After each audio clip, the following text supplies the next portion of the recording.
ఈరోజు మార్గశిర త్రయోదశి. రాత్రిలోపు పంచముఖ ఆంజనేయుని అవతారం వినండి, శుభవార్త వింటారు. ఆంజనేయుని పరిపూర్ణ రుద్రావతారము. ఈ అవతారమూర్తిని పండితుడు, ధర్మాచరణ పట్ల అనురక్తి కలవాడు, సంపదలలో కుబేరునికి ధీటైనవాడు. అయినప్పటికీ నీలునికి తృప్తి కలగలేదు. అతని మనసులో ఇంకా ఐశ్వర్యాన్ని సేకరించాలన్న తపన. ఒకరోజు నీలుడు తండ్రి విభీషణునితో, తండ్రి, మనకు సంపదలకు వైభవాలకు లోటు లేదు.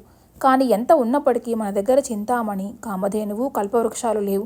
అవి లేకపోవడం నాకు మనసెంతో వేదనకు గురవుతోంది. విష్ణు స్వరూపుడైన శ్రీరామచంద్రమూర్తికి నువ్వు భక్తుడవు. నీకు ఆ మహనీయుడు ఆరాధ్య దైవం. అయినప్పటికీ నువ్వు వాటిని సాధించలేకపోయావు. వాటిని నువ్వెందుకు పొందలేకపోయావు? అయితే నువ్వు నాకిప్పుడు అనుమతిస్తే క్షణకాలంలో వాటిని సాధించి తీరుతాను. నన్ను ఆశీర్వదించు తండ్రి అని పలికాడు. కొడుకు మాటలు విన్న విభీషణుడు, పుత్ర, రామభక్తిని మించిన సంపదలు మనకెందుకు? ఆ మహనీయుని అనుగ్రహం ఉంటే చాలు. అదే మనకు సర్వానందదాయకమైంది. దానిని మించిన సిరి సంపదలతో మనకేమి పని? అంతకు మించి పేరు పనిదులు మనకెందుకు? చింతామణి, కామధేనువు, కల్పవృక్షాలు రామభక్తికి సరితూగేవి కావు. అందువలనే వాటి పట్ల నాకు అనురక్తి లేదు. వాటిపై నీకు అమిత ఇష్టం ఉన్నట్లయితే వాటిని నువ్వు సాధించుకో. అయితే ఒక విషయం, మనం భూలోక వాసులం కనుక అవి మనకు సులువుగా లభించవు. వాటిని పొందాలంటే దైవశక్తిని సంపాదించాలి. దైవశక్తి కావాలంటే దేవతలను ఆరాధించాలి. అందుకై ముందుగా గురువులను ఆరాధించి వారి ఆశీస్సులను పొందాల్సి ఉంటుంది. తద్వారా లోకేత్తర శక్తులను పొందగలిగితే అటుపై నీ కోరిక నెరవేరుతుందని హితవచనాలు పలికాడు. తండ్రి ఆజ్ఞను శిరసావహించిన నీలుడు తండ్రికి ప్రదక్షిణ నమస్కారాలు చేసి కులదైవమైన శుక్రాచార్యుని ఆశ్రయించి 12 సంవత్సరాలు భక్తి ప్రపత్తులతో సేవించి గురువును ఆనందపరిచాడు.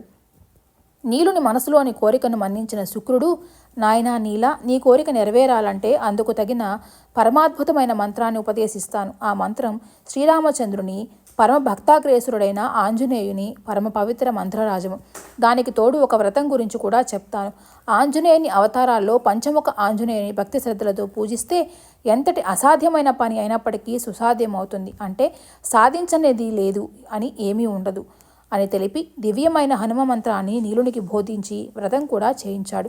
నీలుడు శుక్రుని ఘనంగా సత్కరించి ధ్యాన నిమగ్నుడై ఉన్నాడు. కొంతకాలం తర్వాత నీలుని ప్రార్థనకు సంతుష్టుడైన హనుమంతుడు పంచముఖ ఆంజనేయ స్వామి రూపంలో నీలునికి దర్శనమిచ్చాడు. నీలుని బహు విధాలుగా స్వామిని స్తుతించగా నీలుని మనసు నెరిగిన ఆంజనేయుడు, భక్త నీల, నీ కోరిక త్వరలో నెరవేరుతుంది. నువ్వు నాకు పరమభక్తుడు.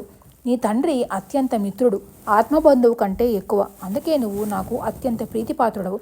నువ్వు కోరుకున్న విధంగానే చింతామణి మొదలైన దివ్య సంపదలు నీకు సొంతమవుతాయి. వాటితో పాటు శీల సౌందర్యాది విశేష గుణ నిధి అయిన వసుంధరని కూడా పొందగలవు. అందుకే ఈ పవిత్ర క్షేత్రం నీ పేరుతో నీలాద్రిగా వ్యవహరించబడుతోంది అని నీలుని అనుగ్రహించి అదృశ్యమయ్యాడు. తన కోరికలను సిద్ధింపచేసుకున్న నీలుడు గురువు శుక్రుడు తల్లిదండ్రులకు మొక్కి వారి ఆశీర్వాదాలను అందుకున్నాడు. అనంతరం దేవలోకంపై దండయాత్ర చేయి సంకల్పించిన నీలుడు ఇంద్రుని వద్దకు దూతను పంపి తన ఉద్దేశాన్ని వినసింపజేశాడు. ఓయి ఇంద్ర, గతంలో మా పెదనాన్న కొడుకు చేతిలో పరాజితువై బంధింపబడ్డావు. ఇప్పుడు విభీషణుడి కుమారుడైన నేను నీతో యుద్ధం చేయాలనుకుంటున్నాను. నాతో యుద్ధం చేసి పరావింపబడతావా, లేక చింతామణి, కామధేనువు, కల్పతరువు మొన్న సంపదలను ఇస్తావా? ఏది ఏమైనా నువ్వు నాతో యుద్ధం చేయలేవు కనుక ఆ దివ్యరత్నాలను నాకివ్వు, బ్రతికిపో. నీలుని సందేశాన్ని విన్న ఇంద్రుడు మండిపడ్డాడు.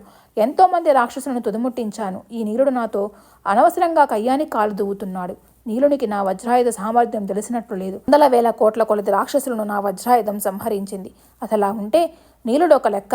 అందుకే ఈ దూతను శిక్షించి పరాభవించి పంపించండి అని ఇంద్రుడు ఆజ్ఞాపించడంతో దేవతలు రాయబారిని పంపారు. రాయబారి నీలునికి ఉదాంతాన్ని చెప్పగా ఆగ్రహించిన నీలుడు దేవలోకంపై యుద్ధబేరిని మోగించాడు. దేవతలకు రాక్షసులకు మధ్య భయంకరమైన యుద్ధం ప్రారంభమైంది. కామరూప విద్య పాండిత్య ప్రవీణులైన దానవుల మయోపాయాలకు దేవతలు ఎదురొడ్డి నిలవలేకపోయారు.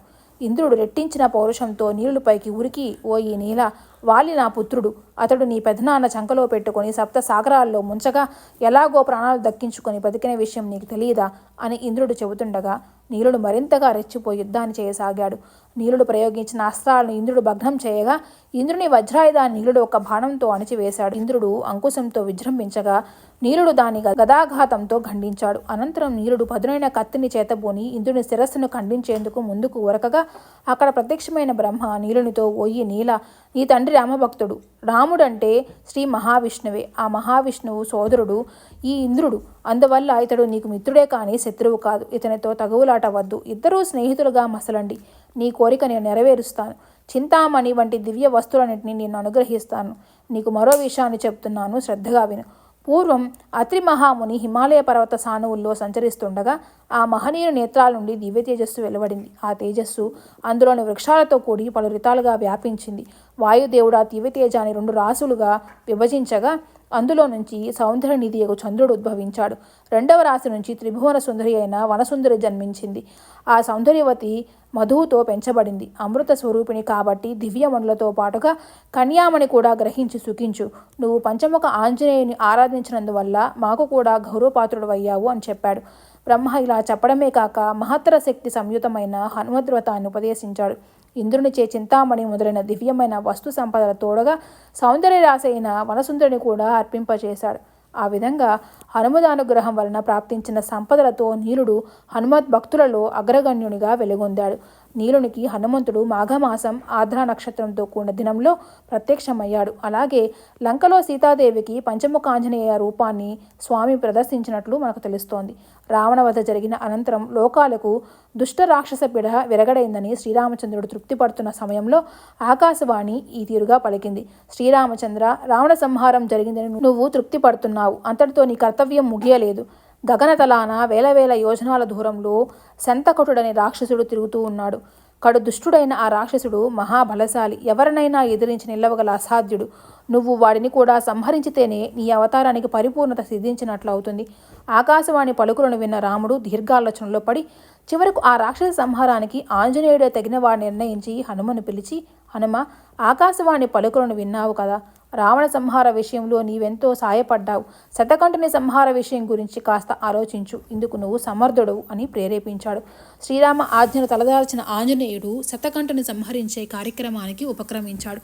వెంటనే తన తోకను 1000 యోజనాల దూరానికి పెంచాడు. తన రూపాన్ని విపరీతంగా పెంచడంతో సముద్రాలన్నీ కప్పివేయబడి భువి నుంచి దివికి దారి ఏర్పడమే కాక ఆకాశంలో నక్షత్రాలన్నీ హనుమంతుని శరీరంపై, దర్భలపై నీటి బిందువులా గోచరించాయి. అప్పుడు ఆంజనేయునికి అంతరిక్షంలో గల శతకంఠుని నగరం కనపడింది.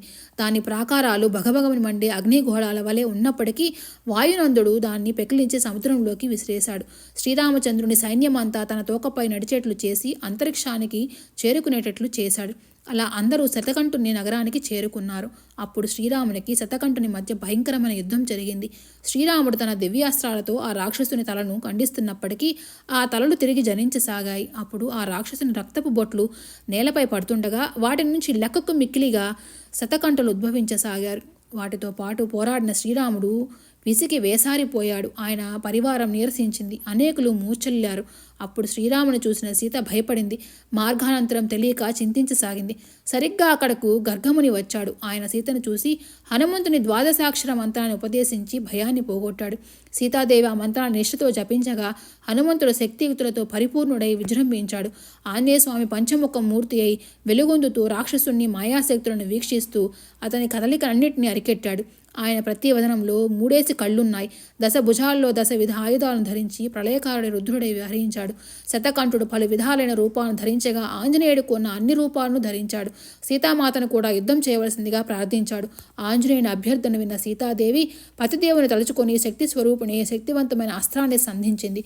శతకంఠుడు స్త్రీ చేతిలో మరణించాల్సినందువల్ల సీత వదిలిన దివ్యాస్త్ర ప్రభావానికి నేలకొరిగాడు. ఇదే పంచముఖ ఆంజనేయ స్వామి మహిమాన్విత కథ. ఈ కథ విన్న వారికి స్వామివారి ఎప్పుడూ అనుగ్రహం ఉంటుందని మనకి పురాణాల్లో చెప్పబడుతోంది. ఈ వీడియో కానీ మీకు నచ్చినట్లయితే మా ఛానల్ సబ్స్క్రైబ్ చేసుకోండి, లైక్ చేయండి, షేర్ చేయండి. మరొక మంచి వీడియోతో మళ్ళీ కలుద్దాం. ధన్యవాదాలు.